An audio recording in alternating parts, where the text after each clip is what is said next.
Hello everybody, welcome to the course VLSI Design Flow RTL to GDS.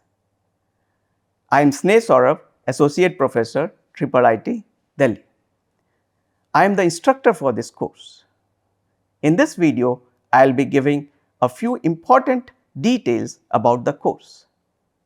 So, let us start with the basic question, what is this course all about? During last few decades, we are witnessing a kind of digital revolution. Now, devices such as mobiles and laptops have become an integral part of our lives. At the heart of all these electronic equipment, there are computer chips which are doing all the processing or computation. And how can these chips do such computation? These chips can do the computation with the help of transistors, and inside these chips there are millions of transistors and sometimes billions of transistors working together. And these transistors are packed into a small area of silicon or small material of silicon, maybe a few square centimeters. And how can we pack these transistors in such a small area?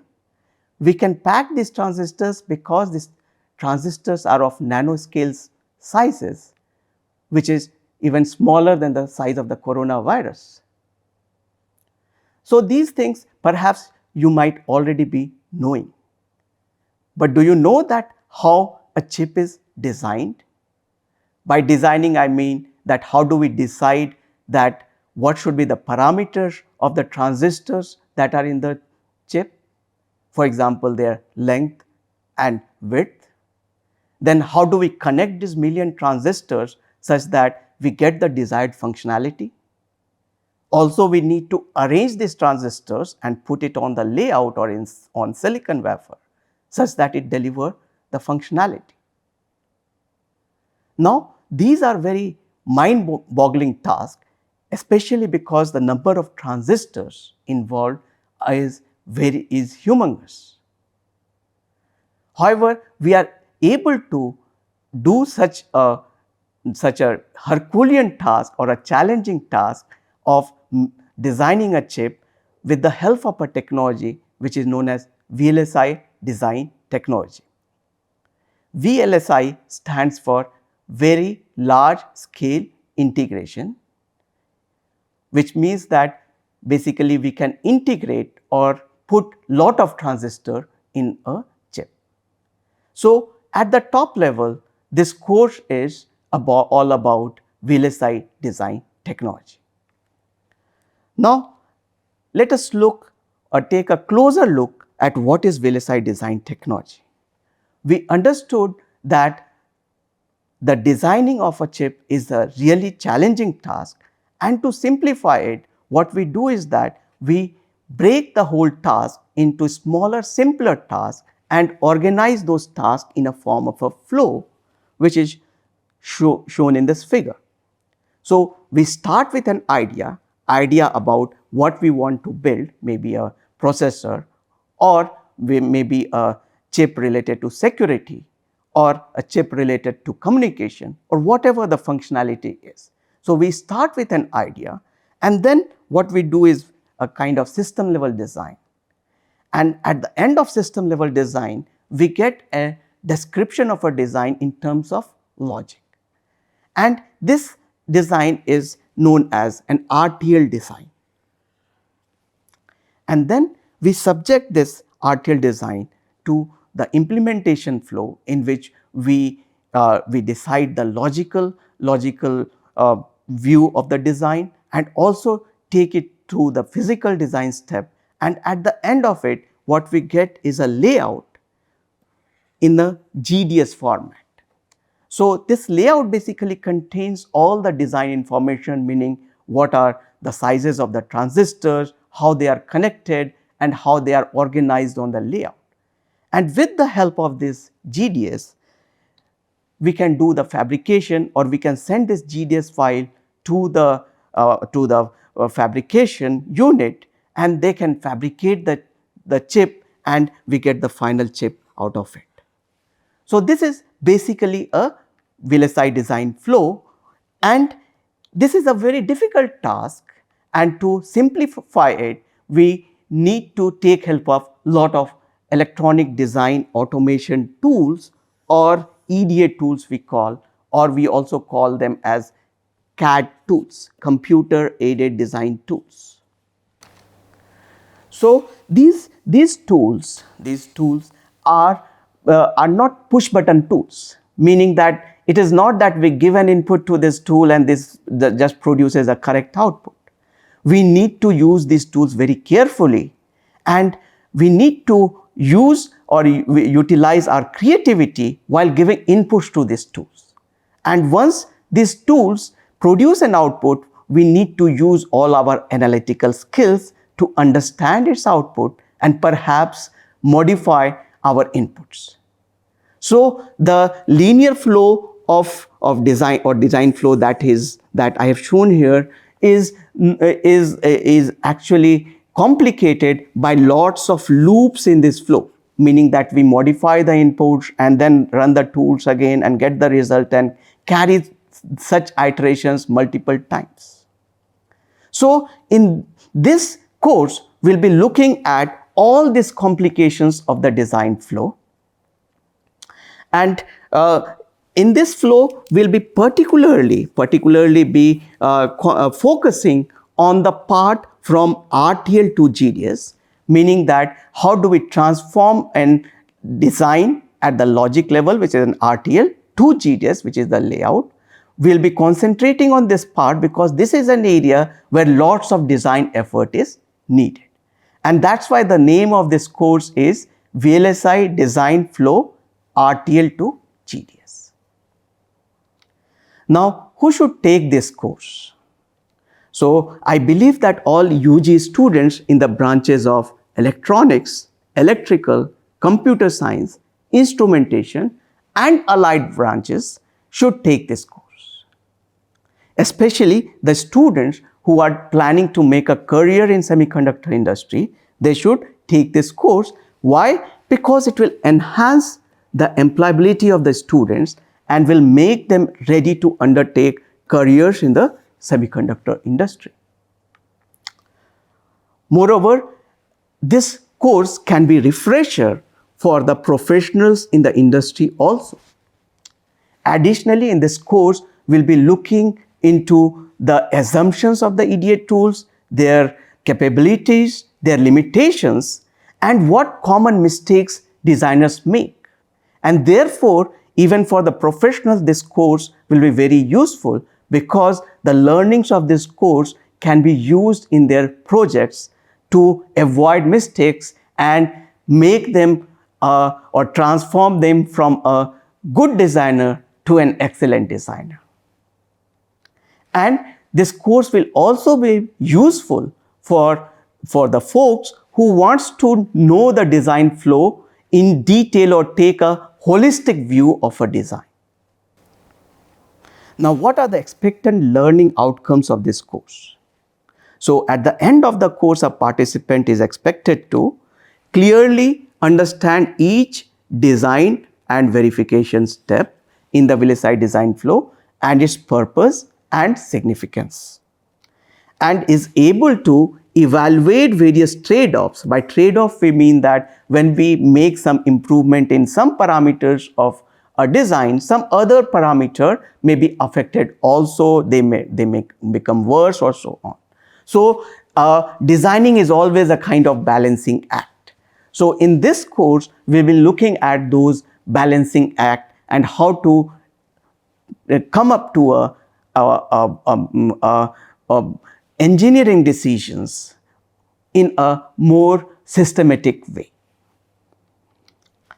And at the end of this course, a participant will also be able to design and verify VLSI circuits using computer aided design tools or EDA tools, and in this course will be using open source EDA tools. Now, how to achieve the learning outcomes? So, the first thing are the lectures. So in the lectures, we'll be covering the fundamental principles of VLSI designs, tools and technologies. In addition to the lectures, we'll give demonstrations on open source EDA tools. So we have chosen open source EDA tools because many a times students do not have access to industry scale EDA tools, and then therefore these this open source EDA tools are freely accessible and participants can download them freely from the internet and can run on their own machine. And we'll also be providing activities which can be performed with the help of these open source EDA tools, so that at the end of this course, the participant will be able to get an hands-on experience of the VLSI design flow also. What are the prerequisites for the course? So before taking this course, a participant should have done a basic course on digital circuits, which is typically taught in the first or second year of the UG program in Indian universities or engineering colleges. Right? So before starting this course, please do a course on digital circuits, because otherwise you will not be able to understand the content of this course. And there are some desirable things. So if you know, or if you have a working experience on Unix, it will be very useful. Why it will be useful? Because all these open source EDA tools work in Unix environment, right? So if you don't have an workable knowledge on Unix, I will suggest that please learn Unix, and it will greatly help you not only in this course, but if you are trying to make a career in semiconductor industry. And if you know some programming language and have some concepts of data structures, it will be helpful, though it is not required but a desirable prerequisite. Why it is a desirable prerequisite? Because if you know some programming language, then it will be easy to understand hardware description language, which we'll be discussing later in this course. And if you have basic understanding of how a CMOS inverter works, it will be helpful, but it is not a required prerequisite for this course. What is the course content? So we can divide it into 4 parts.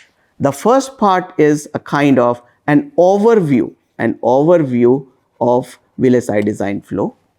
The second part is related to the logic design, in which we will be covering Verilog. And the third part is related to test or design for test, and we'll be looking into a popular test methodology which is known as scan design methodology. And the fourth part is related to physical design.